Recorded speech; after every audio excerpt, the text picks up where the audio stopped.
Bonjour à vous, j'espère que vous développez de plus en plus de foi en la vie, en avançant, en actant, en n'ayant pas le prétexte de se cacher derrière le manque de confiance. Comme on le sait maintenant, la confiance, elle vient en chemin.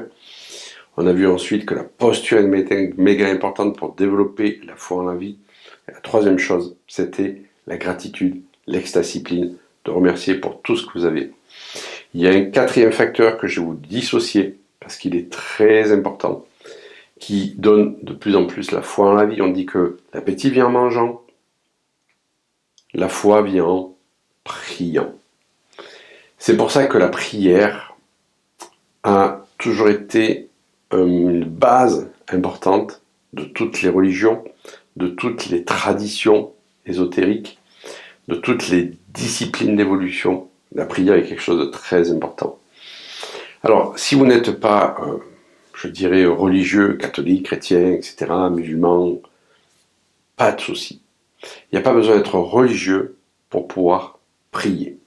Si vous priez déjà avec des prières religieuses, c'est génial. Gardez-les, bien entendu. La prière, son but, c'est de nous connecter à plus grand que soi, qu'on appelle Dieu, qu'on appelle Allah, qu'on appelle tout autre nom. C'est pour se connecter à plus grand que soi. La prière, elle est là pour se dire, ok, je suis quelque part connecté à ce plus grand et je suis à son service. La prière, elle est là. Le point négatif de la prière serait de prier dans la peur. Mon Dieu, faites qu'il n'arrive rien à mes enfants, par exemple. Ça sous-tend la peur qu'il arrive quelque chose à vos enfants.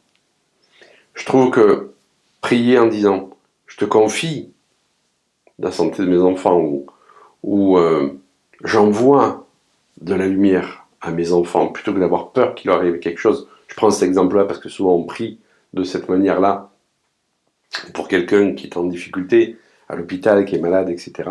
On va prier pour cette personne et souvent on prie dans la peur. On prie dans la peur de le perdre, on prie vraiment dans cette négativité qui fait qu'on ne s'en rend pas compte, mais on envoie indirectement de l'énergie lourde à cette personne. Si vous êtes en souci avec une personne, en conflit ou peur avec cette personne qui leur arrive quelque chose, eh bien, vous allez envoyer de la négativité dans la peur. Et c'est ça qui est préjudiciable, je dirais, dans la prière. Alors que la prière est un acte de foi. C'est pas un acte où on a peur et on va demander la protection, c'est un acte de foi. C'est la foi en disant, ok, quoi qu'il se passe, c'est ok. Quoi qu'il se passe, c'est ok. Donc, plutôt que d'envoyer de l'énergie lourde à cette personne avec le souci, quand vous faites du souci pour quelqu'un, mettez-vous dans votre cœur. Vraiment, vous venez ici dans votre cœur, vous connectez au champ magnétique du cœur. Et vous envoyez de la lumière à cette personne, de l'énergie de guérison, de l'énergie de paix. Et vous faites partie de cette énergie comme ça, comme s'il y avait un gros flux d'énergie qui partait de votre cœur.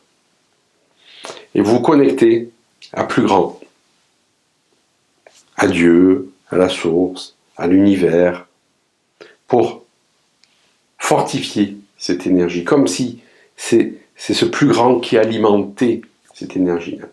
Mais c'est pas le fait de dire, ok, moi je suis dans la peur, s'il te plaît, Jésus, Dieu, Allah, ou je sais pas, fais qu'il lui arrive rien.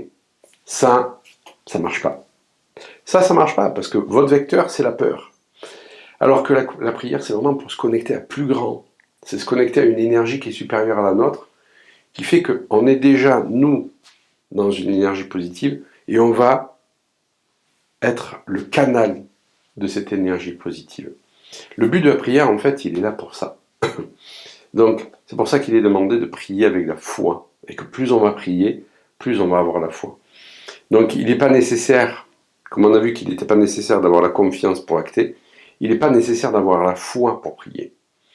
C'est la foi, elle va venir en priant. C'est-à-dire que vous, en vous mettant dans cette énergie positive, d'envoyer de la lumière sur cette personne pour laquelle vous faites du souci, pour laquelle vous voulez résoudre un conflit, vous allez ensuite vous connecter à une source plus grande, et cette source plus grande va passer à travers vous, et du fait que vous êtes déjà connecté là à la positivité, il ne va pas y avoir d'obstacle à cette énergie que vous allez envoyer sur cette personne-là. Donc en fait, si je fais le trajet, souvent on attend que la personne, donc il y a une personne qui est en énergie négative ici, dans le souci, qui demande en fait à là-haut que ce là-haut envoie de l'énergie positive, envoie sa lumière, envoie sa bénédiction. Ça c'est, je dirais pas c'est la plupart du temps, mais c'est souvent le schéma qu'il y a dans la prière. Alors que le bon schéma, c'est je suis dans une dynamique positive déjà, c'est-à-dire j'envoie déjà une lumière ici, j'envoie une énergie de croissance, une énergie de guérison, et cette énergie donc va canaliser une plus forte énergie qui va de ce fait envoyer sur un plan horizontal cette énergie vers l'autre personne, vers la situation, vers le conflit. Vous voyez ce schéma? Il est comme ça. Ça passe à travers moi. Après, la manière dont on se connecte, si c'est une manière religieuse, c'est une manière religieuse. Si c'est une manière ésotérique, c'est une manière ésotérique. Qu'importe. Je dirais que c'est pas le moyen qui importe, c'est la manière dont on va prier. Donc, ne vous privez pas de prier. C'est quelque chose de phénoménal où on se connecte à plus grand. Et la prière, ça peut être tout simplement le fait de se mettre dans la nature, voilà, de se connecter aux arbres, de se connecter à l'invisible et d'envoyer de l'énergie, d'envoyer de la lumière vers tout ça et de se connecter à l'univers et de se dire waouh, waouh, waouh, waouh, waouh, quelle chance j'ai d'être dans ce lieu-là, de profiter avec tout ça. Et vous êtes dans une prière. La gratitude, c'est une prière. L'extasie, c'est une prière. C'est une forme de prière. Il n'y a pas que la prière religieuse. Moi, je sais que je peux pratiquer la prière religieuse parce que je me suis aperçu que de réciter Je vous salue Marie, par exemple, c'était quelque chose qui ancrait très fortement la terre. Et de réciter Notre Père, c'est quelque chose qui connectait très fortement au cosmique. Donc je me suis aperçu qu'en faisant ça, j'augmentais ma connexion cosmo-théorique. Je suis pas quelqu'un qui va à l'église quand il y a des offices, etc. C'est pas mon truc. J'adore rentrer dans les églises parce que je trouve que, waouh, il y a une quiétude. Quand il y a des gens qui jouent pas les touristes avec leur appareil photo et qui parlent, hein. Mais sinon, c'est, waouh, j'adore rentrer dans les églises, moi, me reconnecter, être en silence avec moi-même, respirer les odeurs particulières qu'il y a dans les églises. Les vieilles églises, j'adore ça. Voilà, c'est mon truc. D'autres, ça sera autre chose. Pour moi, la connexion, elle passe pas forcément par une tierce personne. Il y en a qui en ont besoin. Je critique absolument pas. S'ils en ont besoin, ils en ont besoin. Je parle de mes besoins personnels. Ça passe pas par le fait de passer à la connexion avec un homme d'église. Pour moi, ça passe pas par ça. J'estime que je peux me connecter directement, sans avoir besoin de quelqu'un. Mais c'est ma vision à moi. Et je peux vous assurer que j'adore les lieux de culte quels qu'ils soient. Les lieux de culte, quels qu'ils soient. Je trouve ça toujours, il y a toujours une énergie, waouh, voilà. Pourquoi? Parce qu'il y a l'empreinte des gens qui se connectent à ça. Et ça, c'est méga important. Mais on peut prier dans la nature, on peut prier chez soi, on peut prier à n'importe quel endroit. Il y a un acte qui est aussi, je dirais, magique, et il a été emprunté de la magie. Il faut savoir que l'Église a emprunté à la magie ancestrale l'action d'allumer une bougie. Quand vous allumez une bougie, c'est que vous connectez votre flamme intérieure au divin, à la plus grande flamme, à la source. Et donc une bougie, ça s'allume en conscience. C'est pas... Voilà. Et la prière, quand elle est connectée au fait d'allumer une bougie, je trouve qu'elle est encore plus symbolique. Je dirais pas qu'elle est plus forte, je dirais qu'elle est plus symbolique. Et le sacré, eh bien, il se manifeste dans le symbolisme aussi. Et on le voit à travers les siècles et les âges.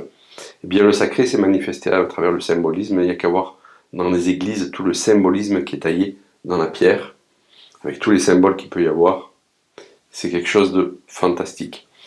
Et donc, quand vous allumez une bougie, c'est vraiment le fait de dire intérieurement, je connecte ma flamme intérieure à plus grand que moi. Et là, vous allumez une bougie.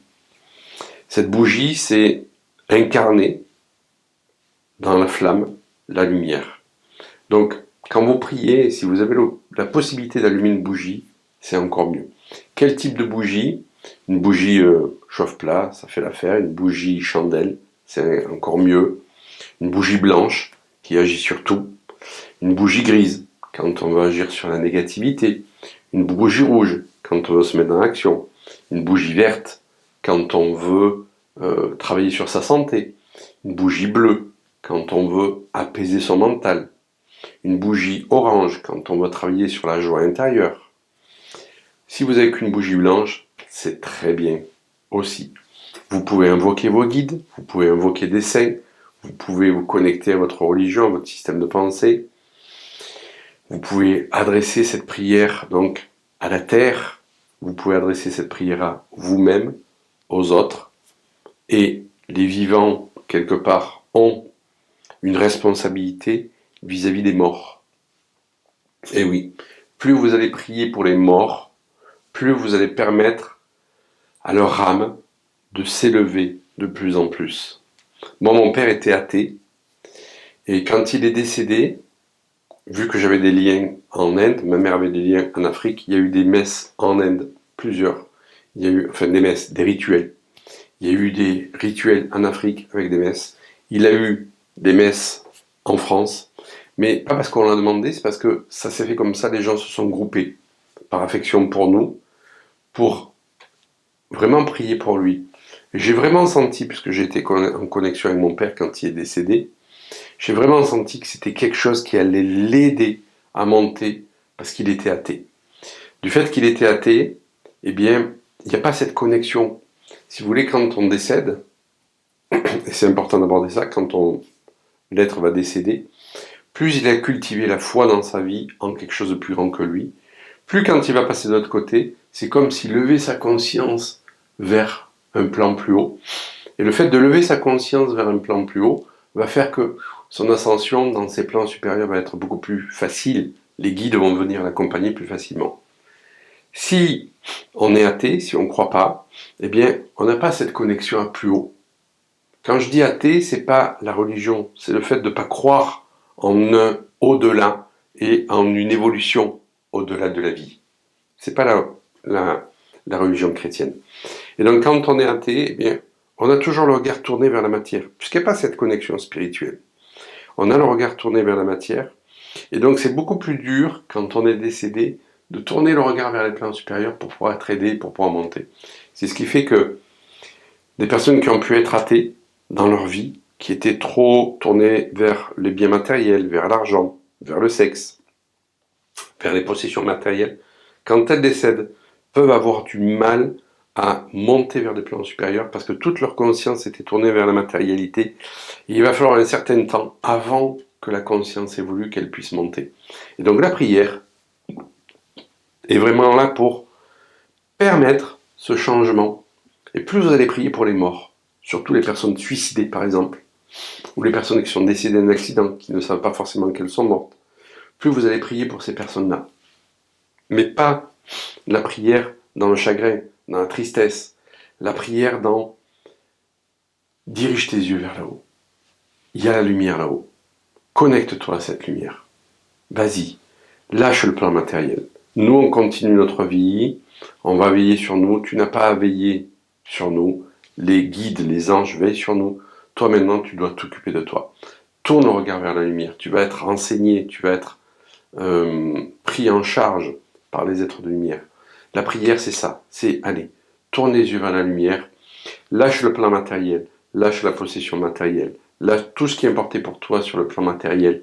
Et maintenant, dirige-toi vers ta croissance spirituelle. La prière, c'est ça. Elle aide à ça. Donc plus vous priez pour quelqu'un qui est décédé, surtout un suicidé, plus vous le permettez en fait de lui donner de l'énergie pour qu'il puisse monter sa conscience, élever son regard vers les plans supérieurs et se dire « Ok, je peux maintenant quitter ce plan matériel en paix pour pouvoir être instruit, initié, soulagé, soigné, etc. » Donc les vivants ont un rôle fondamental par rapport donc aux personnes qui sont décédées en priant pour elles.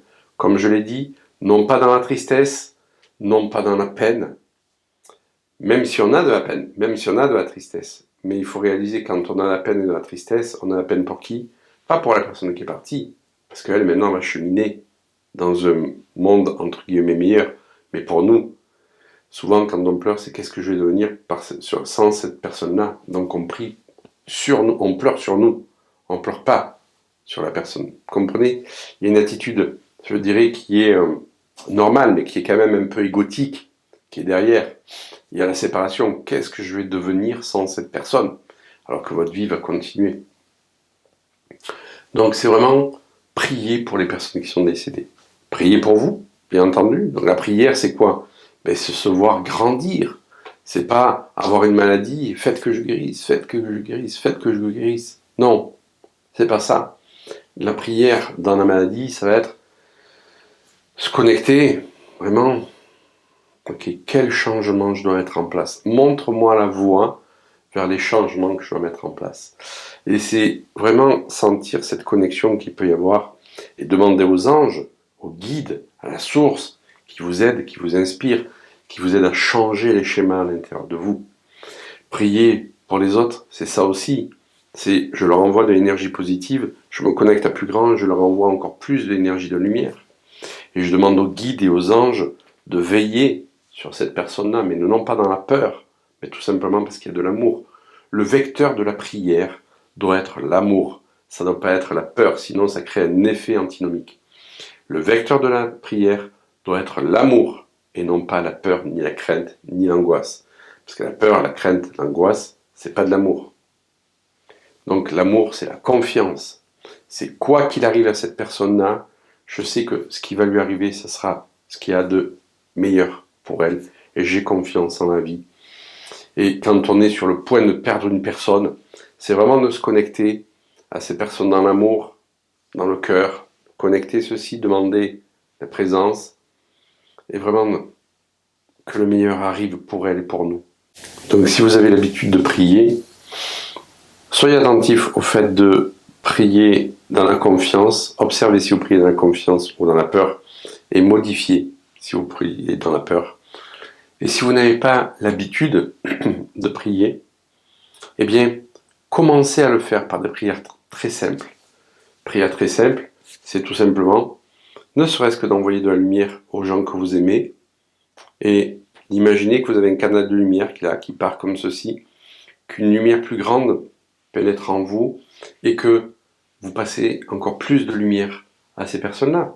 C'est une prière très simple, qui n'induit aucun système religieux si vous êtes anti-religion. Donc, il est évident qu'on ne va pas vous faire des prières chrétiennes si vous êtes anti-religion, c'est évident. L'important, c'est l'intention et l'énergie qui va passer à travers vous. C'est ça qui est le plus important. Donc, on demande bien entendu aussi la protection à ces guides, de vous demander aux guides de vous guider vers votre chemin, vers la plus grande réalisation de vous-même. Ça, c'est une prière. Donc, il n'y a pas une prière, il y a plein de prières. N'oubliez pas, la prière, c'est je me connecte à plus grand que soi. Et je fais passer cette énergie à travers moi, à travers le vecteur de l'amour. Après, qu'importe le support. Éclairer une bougie, on l'a vu, ça peut être quelque chose d'encore plus symbolique. Vous pouvez mettre de l'encens, vous pouvez ritualiser ces choses-là avec une image symbolique pour vous, l'image d'un saint, d'un avatar. Why not? C'est comme vous voulez, en fait. L'important, c'est d'acter. Je vous dis à très bientôt pour une prochaine.